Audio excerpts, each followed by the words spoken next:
Hello बच्चों, मैं हूं विमल प्रताप। आज हम लोग ह्यूमन फिजियोलॉजी का चैप्टर नंबर 4 पढ़ने वाले हैं। ठीक है, लोकोमोशन एंड मूवमेंट। ठीक, ये फिजियोलॉजी का हमारा चैप्टर नंबर 4 होगा और इसमें जो है हम लोग लोकोमोशन एंड मूवमेंट के बारे में देखने वाले हैं कि भाई ह्यूमन बींग्स कैसे लोकोमोशन करते हैं और कैसे उनके अंदर मूवमेंट होता है। ठीक है, कौन कौन सी मांसपेशियाँ या फिर कौन कौन सी मसल्स इन्वॉल्व होती हैं फॉर देयर लोकोमोशन। ठीक है, या फिर हम लोग देखेंगे टाइप्स ऑफ मसल्स, कौन कौन से टाइप्स के मसल्स पाए जाते हैं ह्यूमन बॉडी के अंदर। इन सब चीज़ों के बारे में जो है हम लोग इसमें डिस्कस करेंगे। ठीक है, तो चलिए स्टार्ट करते हैं हम लोग अपना चैप्टर लोकोमोशन एंड मूवमेंट। तो लोकोमोशन एंड मूवमेंट में सबसे पहले हम लोग देखेंगे मूवमेंट के बारे में। ठीक है, सबसे पहले हम लोग देखेंगे मूवमेंट के बारे में। मूवमेंट क्या होता है भाई? मूवमेंट जैसे मैं हिल रहा हूँ, मैं हाथ पैर हिला सकता हूँ, ये सब क्या है? मूवमेंट है। ठीक है, मतलब हिलना डुलना को ही क्या बोला जा सकता है?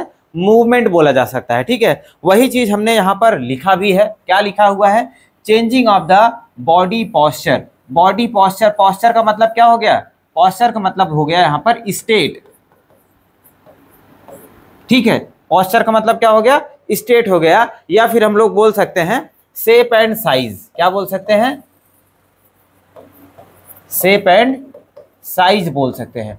अगर हम अपने बॉडी के शेप एंड साइज को या फिर पॉस्चर को मतलब चेंज कर रहे होते हैं तो उसी को क्या बोलते हैं? मूवमेंट बोलते हैं। जैसे हमारा अभी सिर इधर है, मैंने इधर कर लिया, ये क्या हो गया? एक टाइप का मूवमेंट हो गया। किधर? राइट साइड में मूवमेंट हो गया। अगर इधर कर दूं तो लेफ्ट साइड में मूवमेंट हो गया। ठीक है, तो इसको क्या बोलते हैं? मूवमेंट बोलते हैं। और मूवमेंट क्या होता है? एक जगह पे बैठ कर भी मूवमेंट किया जा सकता है। ठीक है, तो मूवमेंट हर कोई कर सकता है। मूवमेंट हम लोग कर सकते हैं, मूवमेंट कोई जानवर कर सकता है, मूवमेंट कोई प्लांट भी कर सकता है। जैसे प्लांट के अंदर जो ग्रोथ हो रहा है वो एक टाइप का मूवमेंट ही होता है। ठीक है, एक टाइप का मूवमेंट ही होता है। प्लांट की पत्तियां बढ़ रही हैं या फिर पत्तियां हिल रही हैं, वो क्या होता है? एक टाइप का मूवमेंट होता है। ठीक है, लेकिन लोकोमोशन की बात करें तो लोकोमोशन हर कोई नहीं कर सकता है। लोकोमोशन हर कोई नहीं कर सकता है। तो देखिए यहाँ पर क्या कह रहा है?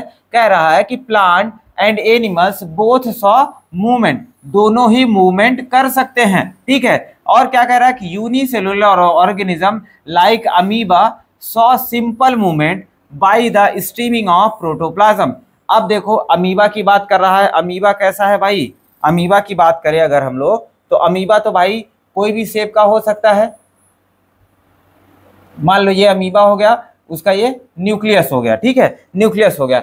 अब इसके अंदर जो साइटोप्लाज्म भरा हुआ होता है, साइटोप्लाज्म जो भरा हुआ होता है उसकी हेल्प से ये मूवमेंट कर सकता है। कैसे मूवमेंट कर सकता है? ये साइटोप्लाज्मिक स्ट्रीमिंग की वजह से। इसके अंदर जो साइटोप्लाज्म है ना वो ऐसे कंटिन्यूअस मूवमेंट करता रहेगा, कंटिन्यूअस मूवमेंट करता रहेगा एक साइक्लिक डायरेक्शन में, क्लॉकवाइज, इधर एंटी क्लॉकवाइज, इधर क्लॉकवाइज, वो कोई भी डायरेक्शन में मूवमेंट कर सकते हैं। ठीक है, तो इसको ही जो है साइटोप्लाज्म के मूवमेंट को ही बोलते हैं साइटोप्लाज्म स्ट्रीमिंग। अब ये साइटोप्लाज्म स्ट्रीमिंग की वजह से इसका शेप जो है, जैसे मैंने अभी मान लो ये शेप बनाया हुआ है, ये शेप चेंज होता रहता है, ये शेप चेंज होता रहता है। और इसके अंदर के मटेरियल्स, जो भी इसके अंदर साइटोप्लाज्म के अंदर जो भी मटेरियल भरे हुए हैं उनका भी क्या होता है? उनका भी पोजीशन चेंज होता रहता है इसी साइटोप्लाज्म के अंदर ही, या फिर कह सकते हैं अमीबा के सेल के अंदर ये मूवमेंट हो रहा होता है। ठीक है, ये भी क्या हो गया? एक टाइप का मूवमेंट हो जाता है। ठीक है, आगे देखते हैं। आगे क्या कह रहा है कि पैरामीशियम जो होता है, पैरामीशियम जो होता है ये भी मूवमेंट शो करता है by the cilia and flagella, by the cilia and flagella. अब देखो सिलिया से जो है पैरामीशियम मूवमेंट करता है। पैरामीशियम के पास क्या होता है? सिलिया होता है। और यहाँ पर फ्लैजेला का मतलब है यूग्लिना से। फ्लैजेला का मतलब क्या हो गया? यूग्लिना से। अब देखो अगर मैं पैरामीशियम बनाऊं, क्या होता है? लगभग ऐसे होता है। और इसके ऊपर क्या होता है? इसके ऊपर ढेर सारे ऐसे छोटे छोटे सिलिया लगे होते हैं।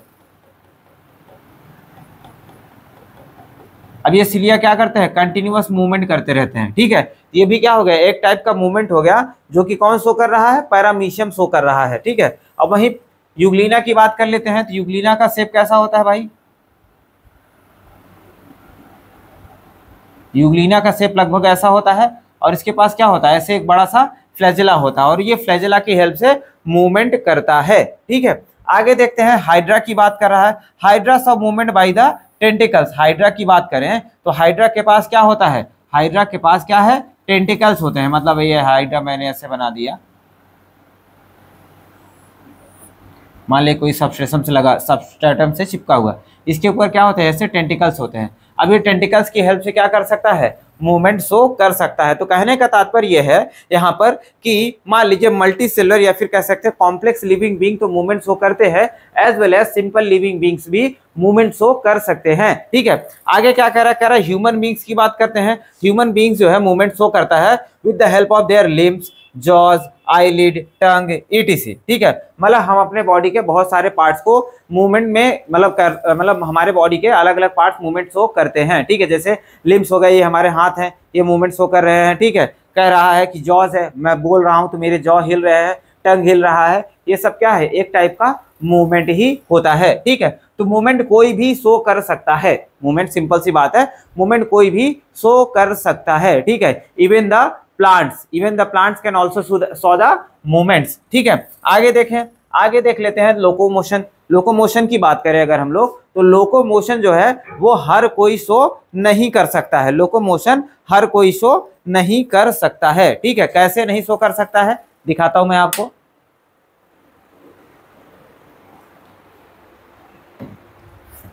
देखिए क्या कह रहा है कि some of the movement results in change of place और लोकेशन। कोई मूवमेंट ऐसी होती है जिस मूवमेंट की वजह से क्या होता है, हमारा पोजीशन चेंज हो जाएगा या फिर लोकेशन चेंज हो जाएगा। अभी मैं उस तरफ खड़ा था, मैंने अपने पैर के मूवमेंट से जो है उस तरफ से इस तरफ चलाया है, या फिर अभी मैं इस तरफ खड़ा हूं तो अपने पैर के मूवमेंट की वजह से जो है मैं उस तरफ से इस तरफ आ सकता हूं। ठीक है, ये क्या हो गया, हमारा पोजीशन चेंज हो रहा है या फिर हम कह सकते हैं हमारा लोकेशन चेंज हो रहा है। तो पोजीशन और लोकेशन के चेंज होने की वजह से, मतलब ऐसे मूवमेंट जो पोजीशन और लोकेशन को चेंज करवा दे, ऐसे टाइप के वॉलेंट्री मूवमेंट को, वॉलेंट्री मतलब अपनी इच्छा के अनुसार, मतलब ऐसा नहीं होना चाहिए कि जबरदस्ती कोई चीज, पत्थर तुमने उठा के फेंक दिया तो पत्थर जो है लोकोमोशन शो कर रहा है। पत्थर लोकोमोशन शो नहीं कर रहा है, हम अपने इच्छा अनुसार चल करके एक पोजीशन से दूसरे पोजीशन पे जा रहे हैं, that is known as locomotion. ठीक है, अब आगे बता रहा है कैसे लोकोमोशन हो रहा है, बाई वॉकिंग करके हो सकता है, रनिंग करके हो सकता है, क्लाइंबिंग, आप अगर पेड़ पे चढ़ गए, बंदर पेड़ पे चढ़ गया, that is also a locomotion. Next flying, अब बैट है, बर्ड है, ये सब क्या कर सकते हैं, उड़ सकते हैं। बाई स्विमिंग करके भी क्या कर सकते हैं, लोकोमोशन पोजीशन को या फिर लोकेशन को चेंज कर सकते हैं, और उसको भी हम लोग किस में इंक्लूड करेंगे, उसको भी हम लोग लोकोमोशन में इंक्लूड करेंगे। ठीक है, आगे देखते हैं। देखो एग्जाम्पल दे रहा है कि पैरामीशियम भी क्या कर सकता है, लोकोमोशन शो कर सकता है। अब पैरामीशियम के पास में, यहाँ पे मैं पैरामीशियम फिर से बनाऊं, अगर पैरामीशियम के पास क्या थे, सिलिया थे।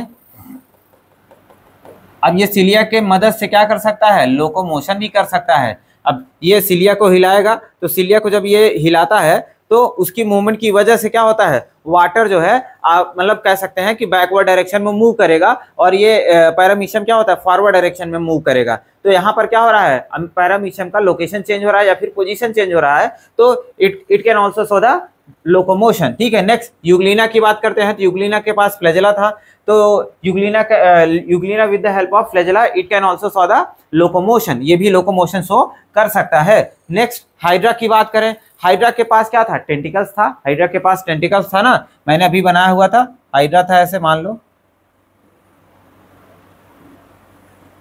ये हाइड्रा था, इसके पास क्या था, ऐसे टेंटिकल्स थे। अभी टेंटिकल्स की मदद से क्या कर सकता है, लोकोमोशन भी शो कर सकता है। ठीक है, अमीबा की बात करते हैं। तो अमीबा में मैंने बताया था कि उसके पास क्या होता है, प्रोटोप्लाज्म होता है। यहाँ पर अमीबा बना दूं मैं एक बार फिर से, ये अमीबा हो गया, मान लो इसका न्यूक्लियस हो गया। ठीक है, इसका न्यूक्लियस हो गया। अब इसके अंदर जो साइटोप्लाज्म था वो क्या कर रहा था, मूवमेंट करता था ना, ऐसे साइटोप्लाज्म ऐसे स्ट्रीम करता था, मूव करता था क्लॉकवाइज, इधर एंटी क्लॉकवाइज, इधर क्लॉकवाइज, दोनों डायरेक्शन में मूव कर सकता है ये। तो किसी डायरेक्शन में मूव कर रहा होगा, तो अब इसके केस में क्या होगा, अब इसके केस में जो है इसका शेप एंड साइज चेंज होगा, तो उसकी मदद से क्या कर सकता है, ये पानी में तैर भी सकता है, अपने लोकेशन एंड पोजीशन को चेंज भी कर सकता है। तो so we can say it that amoeba can also show the locomotion. ठीक है, आगे देखते हैं। ह्यूमन की बात कर ले भाई, ह्यूमन तो महान क्रिएचर ही है। ठीक है, यूनिवर्स ने इसको बहुत स्पेशल टाइप से बनाया हुआ है। हमारे पास लिम्स होते हैं। ठीक है, अब हम लिम्स की मदद से क्या करते हैं, अपने लोकेशन एंड पोजीशन को चेंज कर रहे होते हैं। ठीक है, तो ऑब्वियस बात है ह्यूमंस तो लोकोमोशन तो करते ही है। ठीक है, तो ये हो गया आपका लोकोमोशन। नेक्स्ट देख लेते हैं। देखो एक नोट पॉइंट क्या बताना चाह रहा है, कह रहा है all locomotions every each and every locomotion are movement, without movement we can not saw the locomotion. देखो पैर का मूवमेंट हुआ, ठीक है, पैर के मूवमेंट की वजह से ही क्या हुआ, लोकेशन या फिर पोजीशन चेंज हुआ। ठीक है, तो कह रहा है all locomotions are movement but all movements are not locomotion. तो सभी मूवमेंट लोकोमोशन नहीं। अब पेड़ जो है ग्रो कर रहा है, पत्तियां उसकी बढ़ रही हैं, तो वो लोकोमोशन थोड़ी हो गया, वो तो जगह पे ही बैठ करके जो भी करना है कर रहा है, तो वो तो लोकेशन एंड पोजीशन को चेंज नहीं कर रहा है। अब मैं अपने हाथ को कितना भी हवा में हिला दूं, मैं अपना पोजीशन चेंज नहीं कर सकता हूं। मैं जब तक अपने पैर को नहीं हिलाऊंगा तब तक मेरा लोकेशन एंड पोजीशन चेंज नहीं होने वाला है। ठीक है, तो सभी अभी जैसे मैं मुंह चला रहा हूं, मेरा टंग चल रहा है, मेरी जॉस चल रही है, मेरी आईलिड्स फड़क रही हैं, तो ये सब तो क्या है, ये सब क्या है, मूवमेंट तो है, लेकिन इनके मूवमेंट की वजह से कोई लोकोमोशन नहीं हो रहा है। ठीक है, तो वही कह रहा है कि सभी टाइप के मूवमेंट की वजह से लोकोमोशन नहीं होता है, लेकिन जो लोकोमोशन होता है वो मूवमेंट की वजह से ही होता है। वो अलग बात है कि वो अलग डिफरेंट टाइप ऑफ मूवमेंट हो जाएगा। ठीक है, यहां तक आपको समझ में आ गया होगा। आगे देखते हैं टाइप्स ऑफ मूवमेंट की बात करें।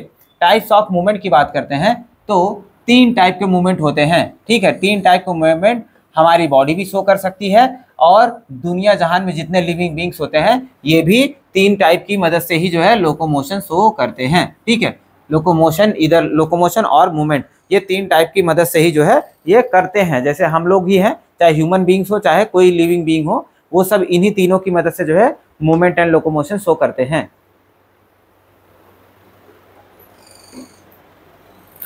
तो सबसे पहला देखते हैं, सबसे पहला होता है अमीबॉइड। अमीबॉइड मूवमेंट कैसा होता है भाई, ये अमीबा है, ये अमीबा है। अब इसके अंदर क्या होगा, इसका साइटोप्लाज्म स्ट्रीम करेगा, साइटोप्लाज्म स्ट्रीमिंग होगा इसके अंदर ऐसे ऐसे।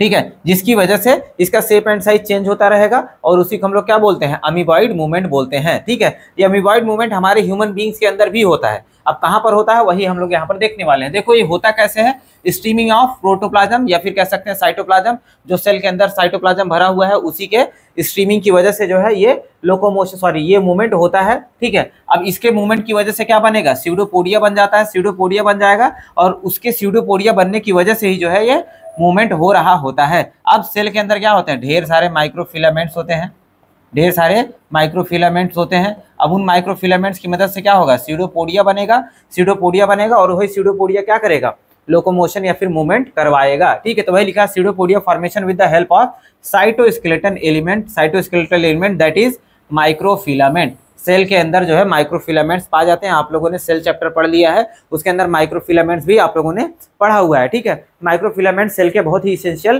पार्ट्स होते हैं। ये क्या करते हैं, साइटोप्लाज्मिक स्ट्रीमिंग में हेल्प करते हैं और उसके साथ साथ में सेल के शेप को मेंटेन रखने में मदद करते हैं। ठीक है, यहाँ पर भी माइक्रोफिलामेंट क्या करते हैं, सेल के शेप को मेंटेन करते हैं या फिर सेल के शेप को चेंज करते रहते हैं अमीबा के अंदर, जिसकी वजह से क्या होता है, स्यूडोपोडिया बनता है और स्यूडोपोडिया के फॉर्मेशन की वजह से मूवमेंट होता है। ठीक है, अब देखो ह्यूमन बींग्स में ये अमीबॉइड मूवमेंट कहाँ कहाँ पर होगा, जो WBC सेल्स होती हैं उनके अंदर हो जाता है, मैक्रोफेज सेल्स जो होते हैं उनके अंदर हो जाता है और ल्यूकोसाइट सेल्स जो होते हैं उनके अंदर होता है। ठीक है, ये मूवमेंट, अब आपसे क्वेश्चन पूछेगा which of the following shows the amoeboid movement, तो आपको ये एग्जाम्पल जरूर याद रखने हैं। WBCs, माइक्रोफेज सेल्स और ल्यूकोसाइट्स ये क्या करते हैं, अमीबॉइड मूवमेंट शो करते हैं। ठीक है, अब सिलरी मूवमेंट की बात करते हैं। तो देखो अब सिलरी मूवमेंट मैंने अभी पैरामीशियम बनाया हुआ था, पैरामीशियम के ऊपर क्या होते हैं, सिलिया होते थे।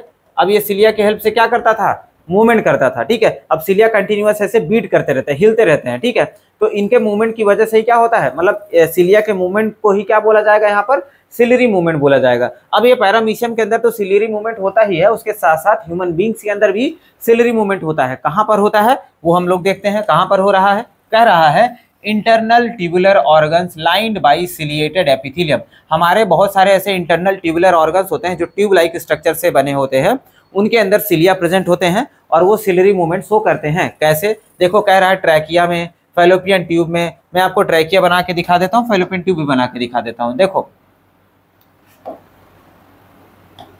अब देखो अगर हम लोग ट्रैकिया बनाएं, ये हमारा ट्रैकिया ऐसे होता है, इसके ऊपर क्या होता है, ऐसे लंग्स लगे होते हैं। मैं आपको समझाने के लिए बता रहा हूँ, ऐसे लंग्स लगे हुए होते हैं। तो यहाँ पर जो एपिथेलियल सेल्स होंगे इसकी लाइनिंग को जो बना रहे होंगे, ये ट्रैकिया ही है ना। ट्रैकिया के ऊपर जो एपिथेलियल सेल्स होते हैं उसके ऊपर अगर एक सेल को हम कट करके यहाँ पर निकाल देते हैं, मान लो ये एक सेल था, इसके ऊपर क्या होता है, ऐसे सीरियल लगे हुए होते हैं, ठीक है। अब ऐसे यहाँ पर ऐसे सेल होगा, उसके ऊपर सीरियल लगा हुआ होगा, तो ऐसे पूरे यहाँ पे क्या होगा, ऐसे सीरियल लगा होगा, ठीक है। ये पूरे सेल के कह सकते हैं ट्रैकिया के अंदर सभी सेल्स के ऊपर सीलिया लगा होगा। हम लोगों ने टिश्यू पढ़ा हुआ है, अगर आप लोगों ने टिश्यू का लेक्चर देखा होगा तो सिलिएटेड एपिथेलियम क्या करते हैं, वो कंटिन्यूअस सिलिया मूव करता है एक पर्टिकुलर डायरेक्शन में, और उस पर्टिकुलर डायरेक्शन में मूवमेंट होने की वजह से क्या होता है, कोई भी पार्टिकल को वो क्या कर सकता है, एक पर्टिकुलर डायरेक्शन के अंदर उसको धकेल सकता है, निकाल सकता है या फिर फेंक सकता है, जो भी कर सकता है, उसका मूवमेंट एक पर्टिकुलर डायरेक्शन में करा सकता है, ठीक है। ये तो हो गया सिलिएटेड एपिथेलियल का, ठीक है, सिलिएटेड एपिथेलियम जो हमारे ट्रैकिया के अंदर प्रेजेंट था, ठीक है। दूसरा क्या बता रहा था, फैलोपियन ट्यूब। फैलोपियन ट्यूब के बारे में भी देख लेते हैं। फैलोपियन ट्यूब के बारे में देखें तो देखो, ये हमारा फैलोपियन ट्यूब होता है, फीमेल रिप्रोडक्टिव ऑर्गन की बात हो रही है, ठीक है। ये हो गया हमारा, ये आपका क्या है, ये है फैलोपियन ट्यूब, ये फैलोपियन ट्यूब होता है। अब इसके अंदर जो है ऐसे सेल्स लगे हुए हैं, क्यूबॉइडल या फिर कॉलमनर सेल्स लगे हुए हैं, इसके ऊपर क्या है, ऐसे सीलिया लगा हुआ है, इसके ऊपर ढेर सारे सीलिया लगे हुए। देखो मैं एक सेल बना कर अगर दिखाऊं, 2-3 सेल, इसके ऊपर क्या है, ऐसे सीलिया लगे हुए हैं।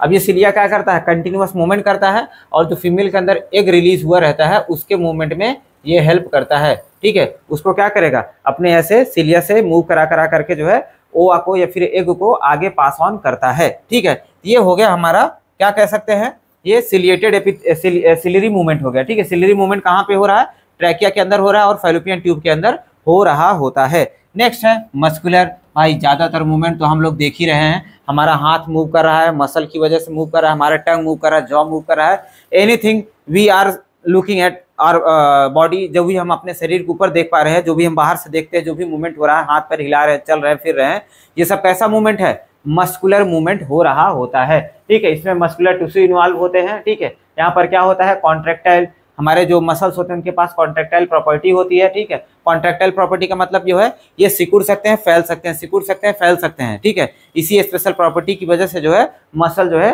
मूवमेंट शो करता है। एग्जांपल जैसे लिम्स हो गया, टंग हो गया, जॉ हो गया, आईलिड्स हो गया, ये सब क्या करते हैं, मस्कुलर मूवमेंट शो करते हैं, ठीक है। आगे देखें अगर हम लोग, आगे देखें अगर, तो आगे क्या बता रहा है, कह रहा है, अब मसल्स की बात कर रहा है, ठीक है। अब वो सिलियरी और क्या था आपका अमीबॉइड मूवमेंट, वो सब जो है, वो सब तो सिर्फ बताने के लिए चीजें थी। अब हम लोग मसल्स के बारे में डिस्कस करेंगे, ठीक है। मसल्स देखो कह रहा है कि स्पेशलाइज्ड कॉन्ट्रैक्टाइल टिश्यू होता है। मसल हमारा एक विशेष टाइप का, स्पेशल टाइप का टिश्यू होता है जिसके पास कॉन्ट्रैक्शन की प्रॉपर्टी होती है, फिर कॉन्ट्रैक्शन की क्षमता होती है, वो सिकुड़ सकता है, फैल सकता है, इसकी प्रॉपर्टी होती है, इसी वजह से इसको स्पेशलाइज्ड टिश्यू बोला जा रहा है। अगर ओरिजिन की बात करते हैं तो जो भी मसल्स होते हैं हमारे, वो मीजोडर्मल ओरिजिन के होते हैं। अब ये मीजोडर्मल क्या है, ये सारी चीजें मैं 2-3 बार एनिमल किंगडम में भी पढ़ा चुका हूँ, एनिमल टिश्यू के अंदर बता चुका हूँ, 3-4 बार बता चुका हूँ मैं आपको, तो अब ये नहीं बताने वाला हूँ मीजोडर्म क्या होता है, ठीक है। मीजोडर्मल ओरिजिन के होते हैं,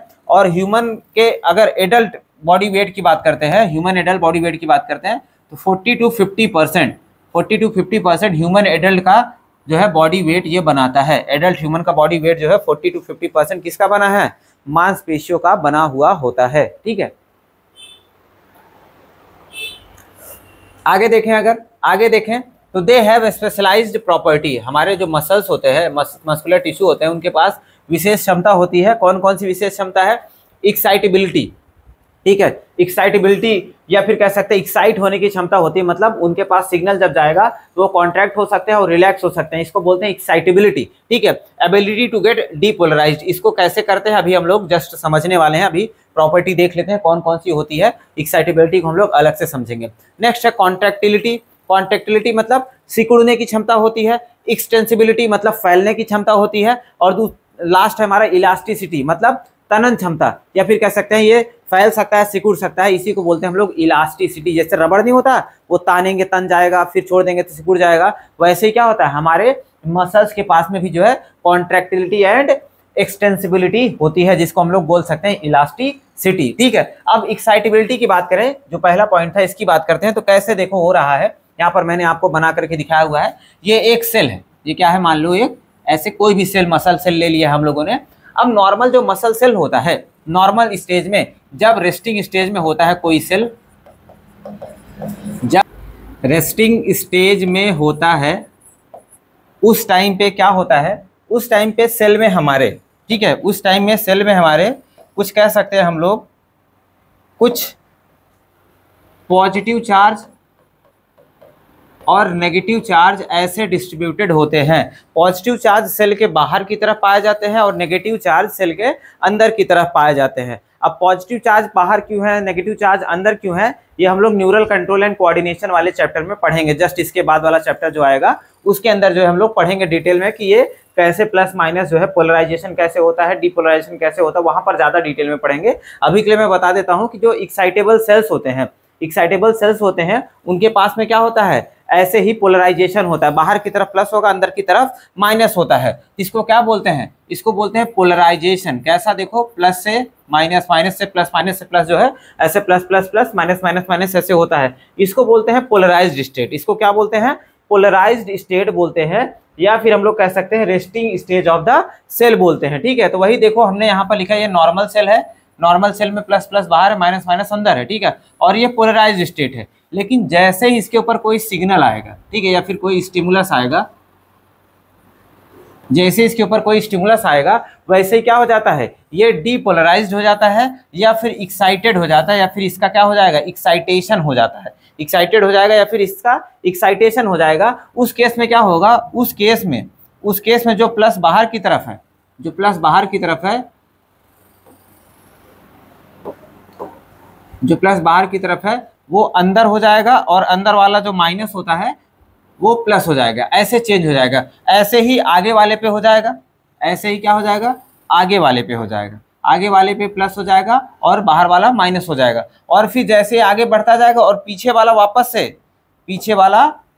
क्या हो जाएगा, वापस से पोलराइज्ड हो जाता है, वापस से पोलराइज हो जाएगा। ऐसे जो है ये चेन चलता रहेगा, पोलराइजेशन और डीपोलराइजेशन। नॉर्मली रेस्टिंग स्टेज में सेल कैसा है, पोलराइज स्टेट में, जैसे सिग्नल आएगा वो कैसा हो जाएगा, डीपोलराइज, अंदर की तरफ प्लस चला आएगा, बाहर की तरफ माइनस चला जाएगा, ये उल्टा हो जाएगा। लेकिन जैसे ही सिग्नल आया, काम हुआ, वैसे ही फिर से क्या करेगा, वापस से नॉर्मल हो जाएगा, वापस से पोलराइज हो जाएगा, वापस से बाहर की तरफ प्लस, अंदर की तरफ माइनस हो जाता है। इसी को जो हम लोग एक्साइटेशन बोलते हैं, या फिर इसी को हम लोग मस्कुलर कॉन्ट्रैक्शन और रिलैक्सेशन बोल देते हैं, क्योंकि इन्हीं की वजह से, सिग्नल आने की वजह से मस्कुलर कॉन्ट्रैक्शन और रिलैक्सेशन हो रहा होता है। ठीक है, और इसको करवाने के लिए जिम्मेदार होता है एक सोडियम पोटेशियम पंप, और इसके लिए एटीपी रिक्वायर्ड होती है। सोडियम पोटेशियम पंप कैसे काम करता है, इसको भी जो हम लोग न्यूरल कंट्रोल एंड कोऑर्डिनेशन में डिटेल में देखेंगे बच्चों। ठीक है, यहाँ पर जो है ज्यादा टेंशन लेने वाली कोई बात नहीं है, अभी नॉर्मल समझिए।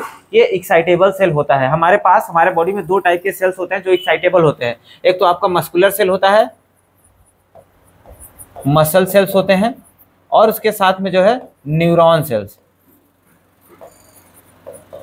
ये दोनों कैसे होते हैं, एक्साइटेबल सेल्स होते हैं। एक्साइटेबल सेल्स होते हैं, इनके पास प्रॉपर्टी होती है to get polarized and depolarized. ठीक है, आगे देखते हैं, आगे देखें। अगर देखो टाइप्स ऑफ मसल की बात कर रहा है, टाइप्स ऑफ मसल की बात कर रहा है, हमारे बॉडी में कितने टाइप की मसल्स पाई जाती हैं। ठीक है, हमारे पास जो है 3 टाइप की मसल्स, हमारे बॉडी में 3 टाइप की मसल्स पाई जाती हैं। ठीक है, तो 3 टाइप की मसल्स पाई जाती हैं। अब उनके लोकेशन के बेसिस पर जो है हम लोग यहाँ पर देखेंगे कि कौन कौन सी मसल्स होती हैं। एक तो होता है स्केलेटल मसल। कौन सा होता है, स्केलेटल मसल। लोकेशन की बात करते हैं तो ये हमारे बोन्स पे पाया जाता है। कहाँ पर पाया जाता है, बोन्स पे पाया जाता है। दूसरा होता है विसरल मसल्स।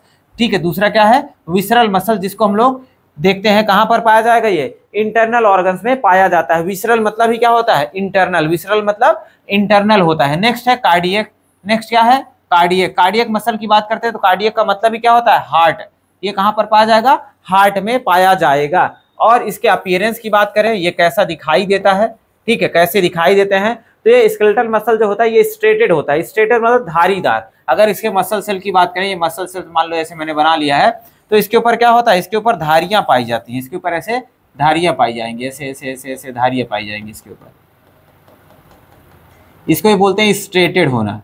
स्ट्रेटेड मतलब होता है धारी, ठीक है, स्ट्रेट्स। अब यहाँ पर वो स्ट्रेट सीधा वाला स्ट्रेट मत समझिएगा, यहाँ पर स्पेलिंग अलग है, ये स्ट्रेटेड होते हैं, धारीदार होते हैं। देखो यहाँ पर मैंने दिखाया हुआ है मसल को, ये कैसा है, धारीदार है। ये कहाँ पर पाया जा रहा है, हमारे हाथ वगैरह की मांसपेशियों में, या फिर कह सकते हैं स्केलेटल मसल्स में ये पाया जा रहा है, बोन्स के साथ में लगा हुआ होता है। ठीक है, नेक्स्ट देखते हैं विसरल मसल की बात करते थे, नॉन स्ट्रेटेड होता है। नॉन स्ट्रेटेड मतलब एकदम से चिकना होगा। ये मसल की बात करें, मान लो ये ऐसे मसल बन गया, इसके ऊपर सिर्फ इसका न्यूक्लियस दिखाई देगा आपको, और कोई धारी वगैरह नहीं दिखाई देता है, इसको बोलते हैं नॉन स्ट्रेटेड। ठीक है, या फिर इसी को स्मूथ मसल्स बोलते हैं। ठीक है, एकदम सिंपल स्मूथ मसल होता है ये। ठीक है, नेक्स्ट कार्डियक की बात करते हैं, ये भी कैसा होता है, स्ट्रेटेड होता है। इसके ऊपर भी धारियां पाई जाती है, यहाँ पर आपको दिख रहा होगा, इसके ऊपर भी कैसा है, इसके ऊपर भी धारियां पाई जा रही होती हैं। अब रेगुलेशन की बात करें, ये कैसे काम करते हैं, रेगुलेशन की बात करते हैं, ये कैसे हैं, वॉलंटरी हैं। कैसे हैं, वॉलंटरी होते हैं। वॉलंटरी मतलब हम अपने इच्छा के अनुसार इनको मूव कर सकते हैं। हम अपने इच्छा के, देखो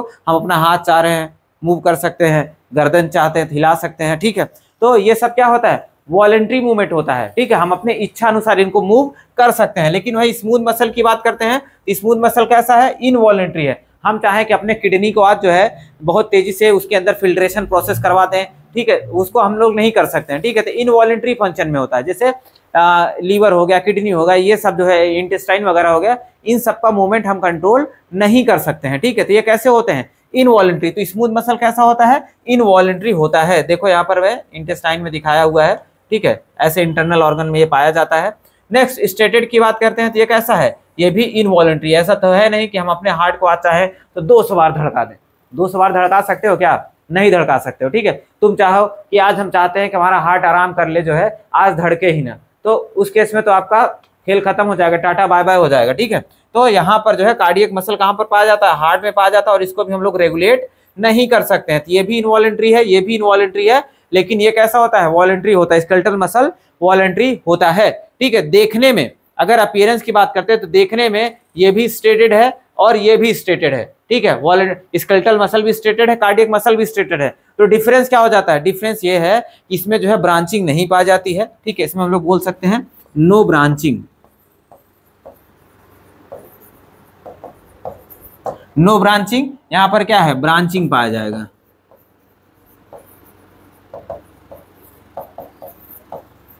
यहां पर ब्रांचिंग प्रेजेंट होता है। ठीक है, ये हो गया आपका 3 टाइप के मसल्स। अब हम लोग देखेंगे पहला स्केलेटल मसल के बारे में देखेंगे। ठीक है, स्केलेटल मसल के बारे में देखेंगे, देखो कैसे कहां पर पाया जाता है। ठीक है, स्केलेटल मसल की बात कर रहे हैं। ये देखो, एक मान लो मैंने यहाँ पर ह्यूमन बीइंग का आर्म बनाया हुआ है, आपको दिख रहा होगा। ठीक है, अब इसके जो है हाथ की मसल को हमने निकाल लिया है यहाँ पर। ठीक है, हाथ की मसल को निकाल लिया हुआ है। अब उसको ऐसे बीच से ऐसे इसका क्रॉस सेक्शन लिया हुआ है। क्रॉस सेक्शन जब लेकर के देखते हैं, उसके अंदर देख रहे हैं ऐसे ढेर सारा बंडल पाया जा रहा है, ढेर सारा मसल का बंडल पाया जाता है। ठीक है, जो ढेर सारा मसल का बंडल पाया जाता है उसको हम लोग क्या बोलते हैं, उसको हम लोग बोलते हैं मसल फेसिकल। क्या बोलते हैं, मसल फेसिकल बोलते हैं। ठीक है, अब ये सब बंडल जो है कलेक्टिवली पैक होकर के एक बड़ा सा मसल बनाते हैं। ये सब जो मसल फेसिकल होते हैं या फिर सेल के बंडल्स होते हैं, ये पैक होकर के क्या करते हैं, एक बड़ा सा मसल बनाते हैं। ये आपका नॉर्मल मसल हो गया, कलेक्शन ऑफ क्या कह सकते हैं, कलेक्शन ऑफ मसल फेसिकल को ही हम लोग क्या बोलते हैं, मसल बोलते हैं। और इनको सबको अरेंज रखने के लिए, एक साथ में अरेंज रखने के लिए इनके ऊपर एक कवरिंग पाई जाती है। कवरिंग बहुत इंपॉर्टेंट है, इसको ध्यान दीजिएगा। इसके ऊपर एक कवरिंग पाई जाती है जिसको हम लोग बोलते हैं ईपीमाइसियम। आपको दिख रहा है तो ठीक है, नहीं तो मैं एक बार फिर से लिख देता हूं। क्या बोलते हैं, ईपीमाइसियम बोलते हैं, ईपीमाइसियम बोला जाता है इनको। ठीक है, ईपीमाइसियम बोलते हैं जो कि पूरे मसल के बंडल को, ठीक है, या फिर कह सकते हैं एकदम मसल बंडल या मसल फेसिकल के बंडल के ऊपर जो कवरिंग बना करके जो एक कंप्लीट मसल का फॉर्मेशन करेगा, उसकी कवरिंग हम लोग ईपीमाइसियम बोलते हैं। ठीक है, अब उसके अंदर से मान लो एक बंडल को हमने बाहर निकाल लिया, एक बंडल को हमने बाहर निकाल लिया, जिसको हम लोग क्या बोलते हैं, मसल फेसिकल बोलते हैं या फिर सेल बंडल बोलते हैं। सेल बंडल क्यों बोलते हैं, क्योंकि वो सेल को, मसल सेल्स उसके अंदर भरी हुई है। ठीक है, मसल सेल्स उसके अंदर भरी हुई है, इस वजह से इसको सेल बंडल बोलते हैं। इसके ऊपर भी एक कवरिंग पाई जाएगी, मतलब इनको, इसका बंडल बनाने के बाद जो है इसके ऊपर एक कवरिंग पाई जाएगी जिसको हम लोग बोलते हैं पेरीमाइसियम। क्या बोलते हैं, पेरीमाइसियम। पेरी मतलब होता है पेरी फेरी पे किनारे किनारे, माइसियम मतलब हो गया यहाँ पर मसल। ठीक है, मसल सेल के ऊपर कवरिंग पाई जाती है, इसी वजह से इसको पेरीमाइसियम बोला जाता है। ठीक है, अब मसल सेल के अंदर से भी मसल सेल के अंदर से भी हमने क्या देखा, सॉरी मसल सेल के बंडल या फिर मसल फेसिकल के अंदर से जो है हम लोगों ने एक सेल को ही निकाल लिया, एक मसल सेल को ही निकाल लिया बाहर हम लोग, ठीक है। अब एक मसल सेल को निकाल लिया तो इसको हम लोग क्या बोलते हैं, मसल फाइबर या फिर मसल सेल बोलते हैं, मसल फाइबर या फिर मसल सेल बोलते हैं। इसके ऊपर भी एक कवरिंग पाई जाती है, इसके ऊपर भी एक कवरिंग पाई जाती है जिसको हम लोग बोलते हैं इंडोमाइसियम। क्या बोलते हैं, इंडोमाइसियम, इंडोमाइसियम बोलते हैं। अब ये इंडोमाइसियम क्या कर रहा है, मसल सेल को ही कवर कर रहा है, क्या कर रहा है, मसल सेल को कवर कर रहा होता है, ठीक है। तो आपको तीनों लेयर जानना है, एपिमाइसियम पूरे मसल को कवर करने वाला, जो मसल बनाएगा कलेक्टिवली इसको एपिमाइसियम बोलते हैं, और एक मसल बंडल के ऊपर जो कवरिंग पाई जाती है पेरीमाइसियम बोलते हैं, और एक मसल सेल के ऊपर जो कवरिंग पाई जाती है उसको क्या बोलते हैं, इंडोमाइसियम बोलते हैं, ठीक है। अब मसल सेल के अंदर अगर हम लोग देखते हैं, अगर मसल सेल के अंदर हम लोग देखते हैं, मान लो ये एक मसल सेल हो गया, ये मसल सेल है, इसके अंदर हम लोगों ने देखा कि ढेर सारे मसल फाइबर्स, ढेर सारे, सॉरी मसल सेल को ही मसल फाइबर बोलते हैं, इसके अंदर ढेर सारे मायोफाइब्रिल्स पाए जाते हैं, इसके अंदर ढेर सारे मायोफाइब्रिल्स पाए जाते हैं, जो माइक्रोफिलामेंट होते हैं, जो ट्यूबुलिन प्रोटीन होती है ना, वही कलेक्ट होकर के क्या बना लेती है, मायोफाइब्रिल बना लेती है। तो ये ढेर सारा जो पतला पतला मसल सेल, ये मसल सेल है, ये क्या है, मसल सेल है, या फिर इसी को मसल फाइबर बोलते हैं, मसल फाइबर बोलते हैं। अब मसल फाइबर के अंदर जो पतले पतले फाइबर्स आपको दिख रहे हैं इसको मायोफाइब्रिल बोलते हैं, मायोफाइब्रिल बोला जाता है, ठीक है। अब मायोफाइब्रिल को यहाँ पर जूम करके दिखाया गया है कि देखो इसके अंदर क्या है, ऐसे ऐसे पतली पतली पतली पतली धारियां दिख रही हैं आपको, ऐसे ऐसे पतली, मायोफाइब्रिल के अंदर भी ऐसी धारियां हैं, ठीक है। मायोफाइब्रिल के अंदर जो ऐसी धारियां होती है कुछ प्रोटीन से बनी होती हैं, एक्टिन एंड मायोसिन टाइप के, दो टाइप की प्रोटीन्स होती हैं जो इसको बनाने का काम करती हैं। यहाँ पर आपको दिख रहा होगा नीचे की तरफ, देखो यहाँ पर और थोड़ा सा जूम करके कट करके जूम करके दिखाया गया है, ये एक सेक्शन को कट किया गया है, यहाँ पर ऐसे ऐसे जो है रिपीटिशन पाया जाता है यहाँ पर, ठीक है, ऐसे ऐसे क्या हो रहा है, रेपिटेशन पाया जा रहा है ढेर सारे एक्टिन एंड मायोसिन का। तो एक सेक्शन को कट करके दिखाया गया है, ठीक है, जहां पर एक बार रिपीट हो रहा होगा, जहां पर एक बार ये रिपीट हो रहा होगा, देखो यहां से लेकर के यहां तक ये ऐसे एक बार रिपीट हो रहा है, फिर यहां से यहां तक देखोगे दो बार रिपीट हो रहा है, ऐसे जो है ये पूरे मायोफाइब्रिल के अंदर बहुत सारी बार जो है रिपीट हो रहा होगा। तो एक सेक्शन को यहाँ पर कट करके दिखाया गया है, देखो ये एक सेक्शन यहाँ पे इसके, ये प्रोटीन है एक्टिन प्रोटीन, पतली वाली जो रेड कलर की प्रोटीन दिख रही है वो एक्टिन होती है, एक्टिन फिलामेंट्स होते हैं, एक्टिन प्रोटीन का फिलामेंट होता है, ठीक है। और वहीं पर जो आपको ब्लू कलर या डार्क कलर का दिख रहा होगा वो मायोसिन फिलामेंट होता है, ठीक है, मायोसिन फिलामेंट होता है। तो ये ऐसे एक्टिन लगा होता है, ऐसे मायोसिन लगा होता है, ये दोनों एक दूसरे को ऐसे पार्सली ओवरलैप करते हैं, क्या करते हैं, पार्सली ओवरलैप करते हैं, और यही कलेक्टिवली ढेर सारे ऐसे ये ओवरलैपिंग जो है, ऐसी ढेर सारी ओवरलैपिंग जो है मायोफाइब्रिल के अंदर पाई जाती है। और एक ओवरलैपिंग को या फिर एक कलेक्शन को, ऐसे एक कलेक्शन को जो हम लोग बोलते हैं सार्कोमियर, ये इंपॉर्टेंट है, सार्कोमियर। और यही सार्कोमियर क्या करता है, कॉन्ट्रैक्ट करता है, ऐसे सिकुड़ जाएगा, आपस में पास में आ जाएगा, फिर रिलैक्स कर जाएगा, कॉन्ट्रैक्ट कर जाएगा, रिलैक्स कर जाएगा, कॉन्ट्रैक्ट कर जाएगा, रिलैक्स कर जाएगा। इसी की वजह से जो है मसल के अंदर कॉन्ट्रैक्शन होता है, ठीक है। और एक सिंगल यूनिट को जो हम लोग क्या बोलते हैं, सार्कोमियर बोलते हैं। और इसी वजह से सार्कोमियर को जो है हम लोग फंक्शनल यूनिट भी बोलते हैं, क्या बोलते हैं, फंक्शनल यूनिट भी बोल देते हैं, मसल का, स्केलेटल मसल का फंक्शनल यूनिट बोल देते हैं, क्योंकि इसी की वजह से क्या होता है, कॉन्ट्रैक्शन हो रहा होता है, ठीक है। यहाँ पर एक सार्कोमियर मैंने बना करके अच्छे से डिटेल में दिखाया हुआ कि सार्कोमियर में क्या क्या चीजें पाई जाती है। देखो सार्कोमियर को क्या बोलते हैं हम लोग, functional unit of myofibril, functional unit of myofibril, myofibril का जो है फंक्शनल यूनिट है, इसी की वजह से है कॉन्ट्रैक्शन और रिलैक्सेशन हो रहा होता है, ठीक है। यहाँ पर देखो रेड कलर से जो है एक्टिन फिलामेंट को दिखाया गया है, ठीक है, एक्टिन फिलामेंट को रेड कलर से दिखाया गया है, और उसके अंदर ब्लू कलर से जो है मायोसिन फिलामेंट को दिखाया जा रहा है, ब्लू कलर से मायोसिन फिलामेंट को दिखाया जा रहा है। अब जहां पर सिर्फ और सिर्फ एक्टिन फिलामेंट है, देखो जहां पर सिर्फ और सिर्फ एक्टिन फिलामेंट है उसको हम लोग क्या बोलते हैं, आई बैंड बोलते हैं, क्योंकि यहाँ पर सिर्फ एक प्रकार का बैंड है, सिर्फ और सिर्फ एक्टिन टाइप का बैंड या फिर एक्टिन फिलामेंट ही सिर्फ और सिर्फ पाया जा रहा है। देखो यहाँ पर एक्टिन लिखा है, ठीक है, एक्टिन लिखा हुआ है, ये एक्टिन फिलामेंट होता है। अब आई बैंड को आई बैंड क्यों बोल रहे, क्योंकि क्या है, यहाँ पर सिर्फ और सिर्फ एक टाइप का प्रोटीन फिलामेंट पाया जा रहा है जिसको हम लोग एक्टिन बोलते हैं, जिसकी वजह से इसको क्या बोलेंगे, आइसोट्रोपिक बैंड बोलते हैं। आइसो मतलब क्या होता है, आइसो मतलब सेम, ठीक है, सिर्फ एक टाइप की प्रोटीन इसके अंदर पाई जा रही है, इसकी वजह से इसको क्या बोलते हैं, आइसोट्रोपिक बैंड बोला जाता है, या फिर इसी को हम लोग क्या बोलते हैं, लाइट बैंड बोलते हैं। क्योंकि यहाँ पर जब इसको एक्सरे में ऐसे देखा जाता है तो देखो यहाँ पर जो आई बैंड है ये एकदम लाइट कलर का दिख रहा है, यहाँ पर कोई डार्कनेस नहीं है, यहाँ पर कोई डार्कनेस नहीं है, इसी वजह से इसको लाइट बैंड भी बोला जाता है।